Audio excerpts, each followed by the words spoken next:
आपका स्वागत है दोस्तों।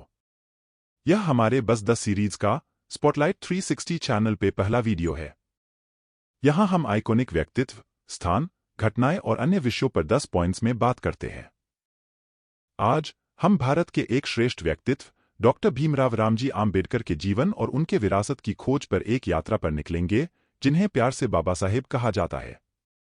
एक दृष्टिकोणी नेता, सामाजिक सुधारक और भारतीय संविधान के लेखक डॉक्टर आम्बेडकर ने अपना जीवन सामाजिक न्याय, समानता और दलितों के अधिकारों के लिए लड़ने में समर्पित किया।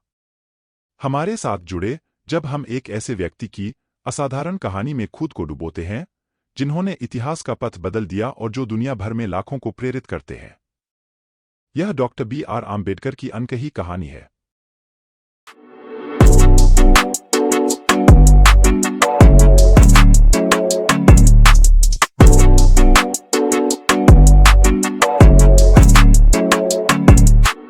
आम्बेडकर का जन्म 14 अप्रैल 1891 को महो नामक गांव में हुआ। महो अब डॉक्टर आम्बेडकर नगर के नाम से आधिकारिक रूप से जाना जाता है। वह रामजी मालोजी सकपाल और भीमाबाई सकपाल के 14वें और आखिरी बच्चे थे। रामजी मालोजी सकपाल एक सूबेदार थे।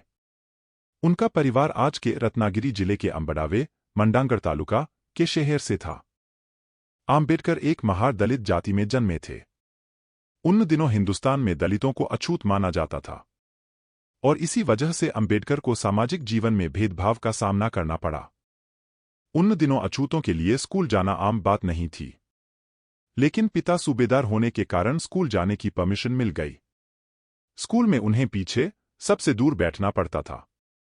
जिस वक्त की हम बात कर रहे हैं, उस वक्त वाटर बॉटल्स नहीं होते थे और इसीलिए सबके लिए एक ही घड़ा पानी का होता था। अंबेडकर को उस घड़े से पानी पीना मना था। अगर पानी पीना हो तो स्कूल का चपरासी उन्हें दूर से पानी पिलाता और भीमराव को अपने हाथों का इस्तेमाल करके पानी पीना पड़ता था। अगर स्कूल का चपरासी किसी दिन ना आए तो उस दिन भीमराव को पानी नहीं मिलता। इस वाक्य के बारे में अंबेडकर जी ने अपनी किताब में लिखा, no peon no water. Ramji Sakpal 1894 में सेवानिवृत्त हुए और परिवार 2 साल बाद सतारा चला गया।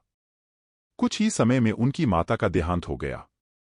माता के देहांत के बाद वह अपने भाई बहन समेत अपने पिता के बहन के घर रहने लगे। इन सारी कठिनाइयों के बाद अपने भाई बहनों में भीमराव अकेले पढ़ाई करके हाई स्कूल गए। उनका मूल उपनाम सकपाल था, लेकिन उनके पिता ने स्कूल में उनका नाम अंबाडावेकर दर्ज कराया था। यानी वह रत्नागिरी जिले में अपने पैतृक गांव अंबाडावे से आते हैं।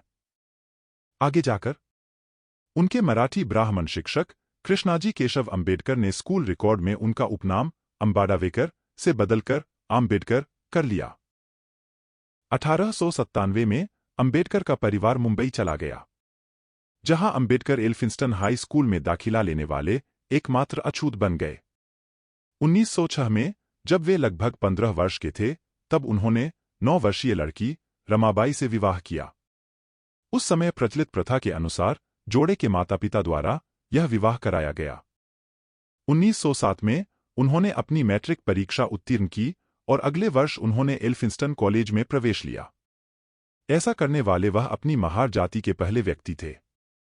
उनकी सफलता का जश्न मनाने के लिए समुदाय द्वारा एक सार्वजनिक समारोह आयोजित किया गया। उन्हें एक लेखक और पारिवारिक मित्र दादा केलुस्कर द्वारा बुद्ध की जीवनी भेंट की गई। 1912 तक उन्होंने बॉम्बे विश्वविद्यालय से अर्थशास्त्र और राजनीति विज्ञान में अपनी डिग्री प्राप्त कर ली थी और बड़ौदा राज्य सरकार के साथ नौकरी करने के लिए तैयार हो गए। वह अपनी युवा पत्नी के साथ बड़ौदा चले गए थे और काम शुरू ही किया था कि उन्हें अपने बीमार पिता को देखने के लिए तुरंत मुंबई लौटना पड़ा, जिनकी 2 फरवरी 1913 को मृत्यु हो गई। 1913 में 22 साल की उम्र में अंबेडकर को बड़ौदा के सयाजीराव गायकवाड़ द्वारा स्थापित एक योजना के तहत 3 साल के लिए प्रति माह 11 पाउंड 50 पेंस की बड़ौदा राज्य छात्रवृत्ति से सम्मानित किया गया था। यह स्कॉलरशिप न्यूयॉर्क शहर में कोलंबिया विश्वविद्यालय में स्नातकोत्तर शिक्षा के अवसर प्रदान करने के लिए डिजाइन किया गया था। उन्होंने जून 1915 में अर्थशास्त्र और समाजशास्त्र, इतिहास, दर्शनशास्त्र और मानव विज्ञान के अन्य विषयों में MA परीक्षा उत्तीर्ण की। उन्होंने एक थीसिस प्रस्तुत की, प्राचीन भारतीय वाणिज्य अर्थात एंशिएंट इंडियन कॉमर्स। 1916 में अपनी दूसरी एमए के डिग्री के लिए अपनी दूसरी मास्टर थीसिस पूरी की, national dividend of India, A historic and analytical study. उस ही वर्ष 9 मई को उन्होंने मानवविज्ञानी अलेक्जेंडर गोल्डनवीजर द्वारा आयोजित एक सेमिनार के समक्ष पेपर प्रस्तुत किया, caste in India, their mechanism, genesis and development. अक्टूबर 1916 में उन्होंने लंदन स्कूल ऑफ इकोनॉमिक्स में दाखिला लिया, जहां उन्होंने डॉक्टरेट थीसिस पर काम करना शुरू किया। साथ ही उन्होंने ग्रेज इन में बार कोर्स के लिए दाखिला लिया।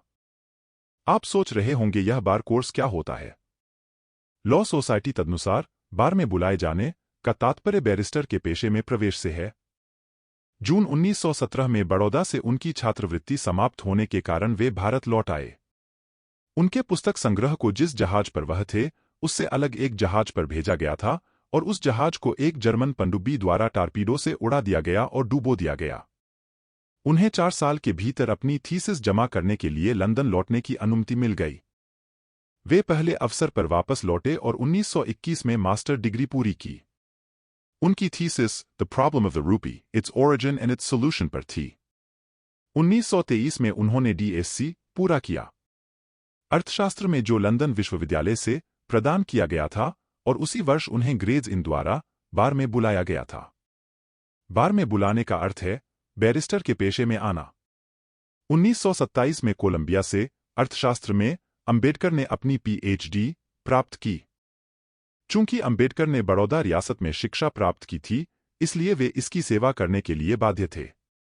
उन्हें गायकवाड़ के सैन्य सचिव के रूप में नियुक्त किया गया था, लेकिन थोड़े समय में ही उन्हें पद छोड़ना पड़ा। उन्होंने इस घटना का वर्णन अपनी आत्मकथा वेटिंग फॉर वीजा में किया है। इसके बाद उन्होंने अपने बढ़ते परिवार के लिए आजीविका कमाने के तरीके खोजने की कोशिश की। उन्होंने एक निजी शिक्षक के रूप में, एक अकाउंटेंट के रूप में काम किया और एक निवेश परामर्श व्यवसाय स्थापित किया, लेकिन यह तब विफल हो गया जब उनके ग्राहकों को पता चला कि वह एक अछूत है। 1918 में वह मुंबई में Sydenham college of commerce and economics में राजनीतिक अर्थव्यवस्था के प्रोफेसर बन गए। हालांकि वह छात्रों के साथ सफल रहे, लेकिन अन्य प्रोफेसरों ने उनके साथ पीने के पानी का जग साझा करने पर आपत्ति जताई। अंबेडकर को साउथबरो समिति के समक्ष गवाही देने के लिए आमंत्रित किया गया था, जो भारत सरकार अधिनियम 1919 तैयार कर रही थी। इस सुनवाई में अंबेडकर ने अछूतों और अन्य धार्मिक समुदायों के लिए अलग निर्वाचन क्षेत्र और आरक्षण बनाने के लिए तर्क दिया। 1920 में उन्होंने कोल्हापुर के शाहू यानी शाहू चतुर्थ 1874 से 1922 की मदद से मुंबई में साप्ताहिक मूकनायक मूक के नेता का प्रकाशन शुरू किया।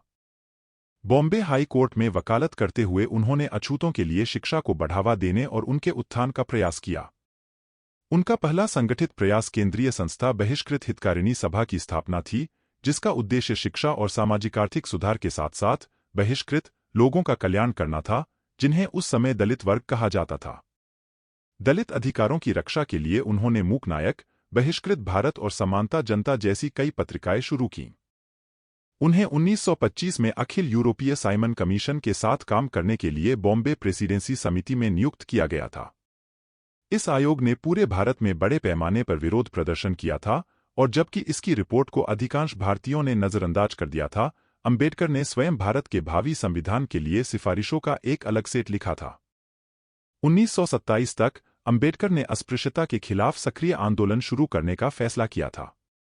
उन्होंने सार्वजनिक पेयजल संसाधनों को खोलने के लिए सार्वजनिक आंदोलनों और मार्चों से शुरुआत की।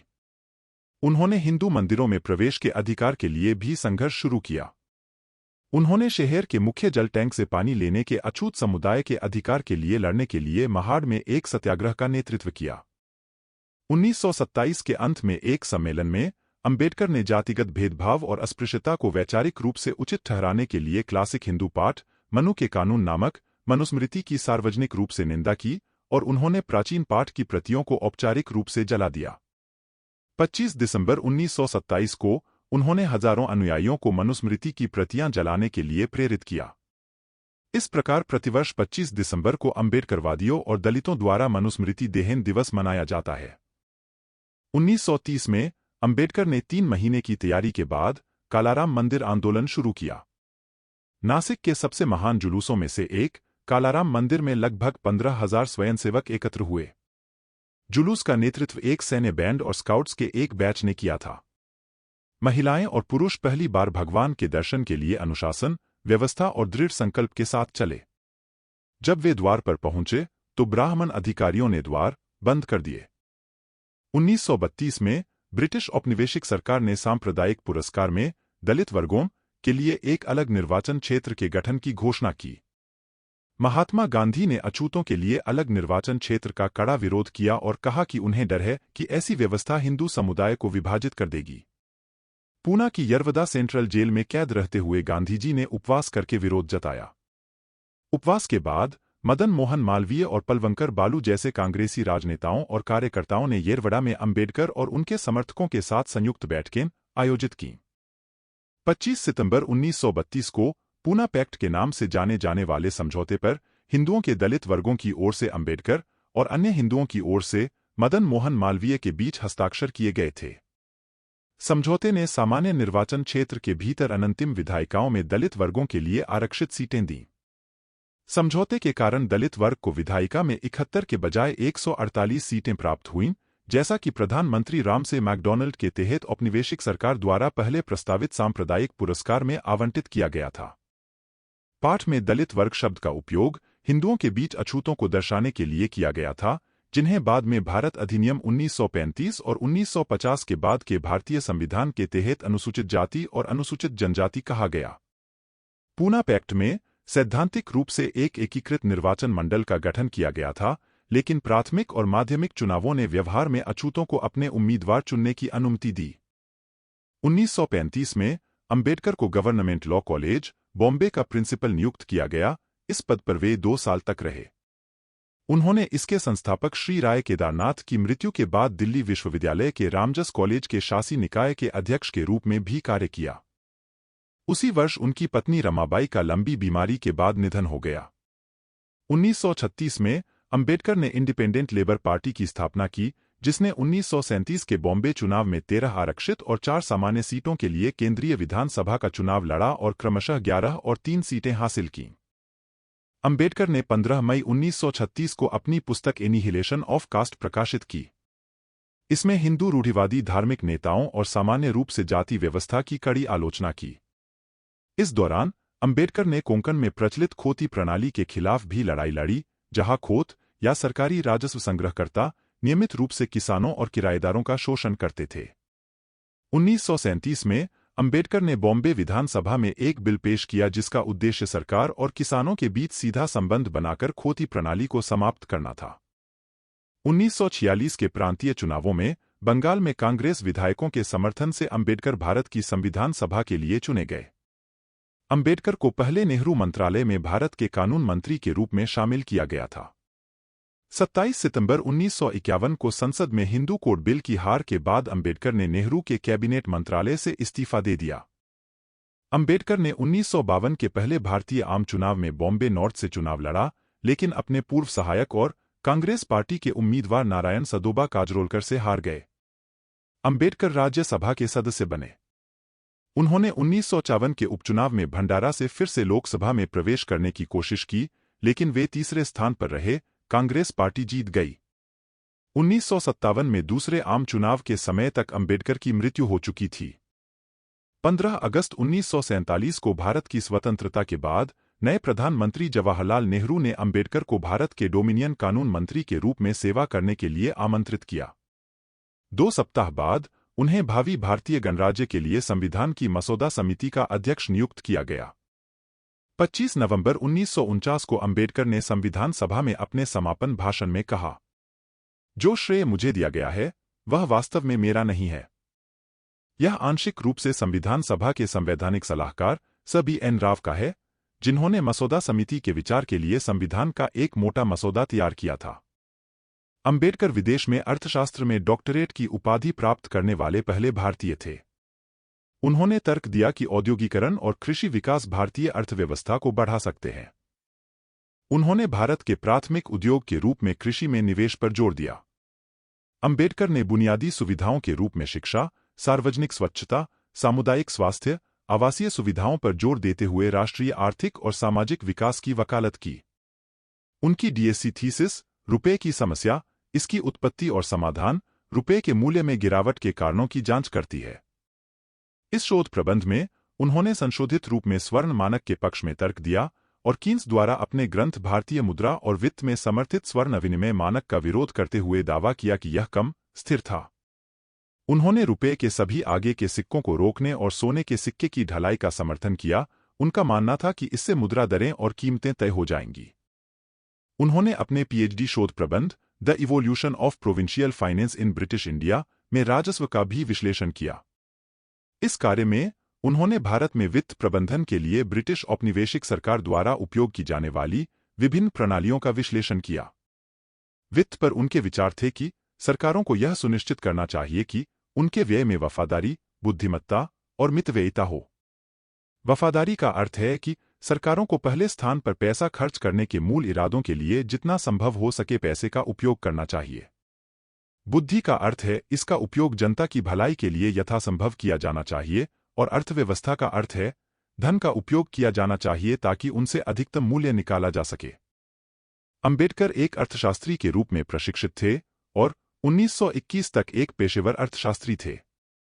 जब वे एक राजनीतिक नेता बन गए, उन्होंने अर्थशास्त्र पर 3 पुस्तकें लिखीं। अंबेडकर की पहली पत्नी रमाबाई की लंबी बीमारी के बाद 1935 में मृत्यु हो गई। 1940 के दशक के अंत में भारत के संविधान का मसौदा पूरा करने के बाद वह नींद की कमी से पीड़ित थे। उनके पैरों में न्यूरोपैथिक दर्द था और वे इंसुलिन और होम्योपैथिक दवाएं ले रहे थे। वह इलाज के लिए बंबई गए और वहां उनकी मुलाकात शारदा कबीर से हुई, जिनसे उन्होंने 15 अप्रैल 1948 को नई दिल्ली स्थित अपने घर पर शादी की। उन्होंने अपना नाम सविता अंबेडकर रखा और जीवन भर उनकी देखभाल की। सविता अंबेडकर, जिन्हें माई भी कहा जाता था, का 29 मई 2003 को 93 वर्ष की आयु में मुंबई में निधन हो गया। अंबेडकर ने सिख धर्म अपनाने पर विचार किया, इसलिए उन्होंने अनुसूचित जाति के नेताओं से अपील की। लेकिन सिख नेताओं से मुलाकात के बाद उन्होंने निष्कर्ष निकाला कि उन्हें दूसरे दर्जे का सिख दर्जा मिल सकता है। इसके बजाय 1950 के आसपास उन्होंने अपना ध्यान बौद्ध धर्म पर लगाना शुरू किया और बौद्धों की विश्व फेलोशिप की एक बैठक में भाग लेने के लिए सीलोन, अब श्रीलंका, की यात्रा की। पुणे के पास एक नए बौद्ध विहार को समर्पित करते समय अंबेडकर ने घोषणा की कि वह बौद्ध धर्म पर एक किताब लिख रहे हैं और जब यह समाप्त हो जाएगी तो वह औपचारिक रूप से बौद्ध धर्म में परिवर्तित हो जाएंगे। 1954 में उन्होंने 2 बार बर्मा का दौरा किया। 1955 में उन्होंने भारतीय बौद्ध महासभा या बौद्ध सोसाइटी ऑफ इंडिया की स्थापना की। 1956 में उन्होंने अपना अंतिम काम द बुद्धा एंड हिज धम्म पूरा किया, जो मरणोपरांत प्रकाशित हुआ था। श्रीलंकाई बौद्ध भिक्षु हम्मालवा सद्दातिसा के साथ बैठकों के बाद अंबेडकर ने 14 अक्टूबर 1956 को नागपुर में अपने और अपने समर्थकों के लिए एक औपचारिक सार्वजनिक समारोह का आयोजन किया। पारंपरिक तरीके से एक बौद्ध भिक्षु से 3 शरण और 5 उपदेश स्वीकार करते हुए अंबेडकर ने अपना और अपनी पत्नी का धर्म परिवर्तन पूरा किया। इसके बाद वह अपने आसपास एकत्र हुए लगभग 5 लाख समर्थकों का धर्म परिवर्तन करने के लिए आगे बढ़े। उन्होंने इन धर्मांतरित लोगों के लिए 3 रत्नों और 5 उपदेशों के बाद 22 प्रतिज्ञाएं निर्धारित कीं। इसके बाद उन्होंने चौथे विश्व बौद्ध सम्मेलन में भाग लेने के लिए काठमांडू, नेपाल की यात्रा की। द बुद्धा या कार्ल मार्क्स और प्राचीन भारत में क्रांति और प्रतिक्रांति पर उनका काम अधूरा रह गया। 1948 से अंबेडकर को मधुमेह रोग था। दवा के दुष्प्रभाव और कमजोर दृष्टि के कारण वह 1954 में जून से अक्टूबर तक बिस्तर पर रहे। 1955 के दौरान उनका स्वास्थ्य खराब हो गया।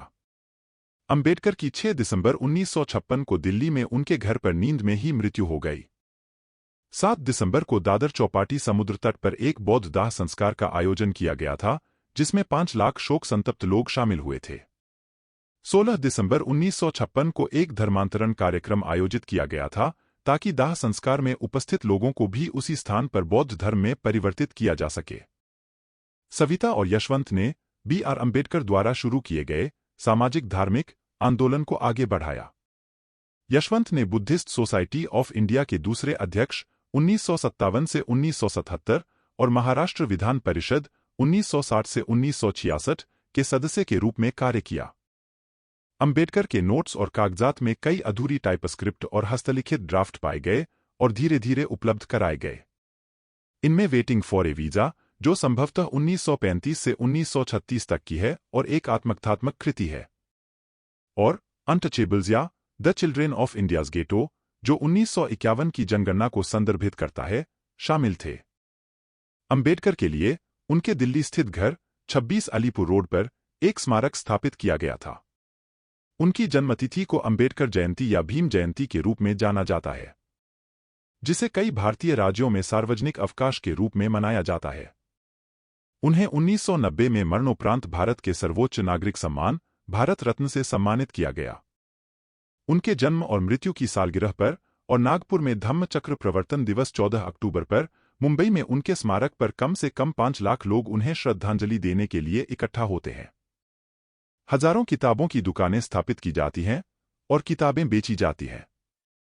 अपने अनुयायियों को उनका संदेश था, शिक्षित करो, आंदोलन करो, संगठित हो। वीडियो अंत तक देखने के लिए धन्यवाद दोस्तों। यदि आपको वीडियो अच्छी लगी तो लाइक अवश्य कीजिएगा और अपने दोस्तों के साथ भी शेयर करें। यदि आप भी मानते हैं कि डॉक्टर BR अंबेडकर एक महान व्यक्तित्व थे तो कमेंट में जय भीम जरूर लिखें और ऐसे ही वीडियो देखने के लिए सब्सक्राइब करना ना भूलें।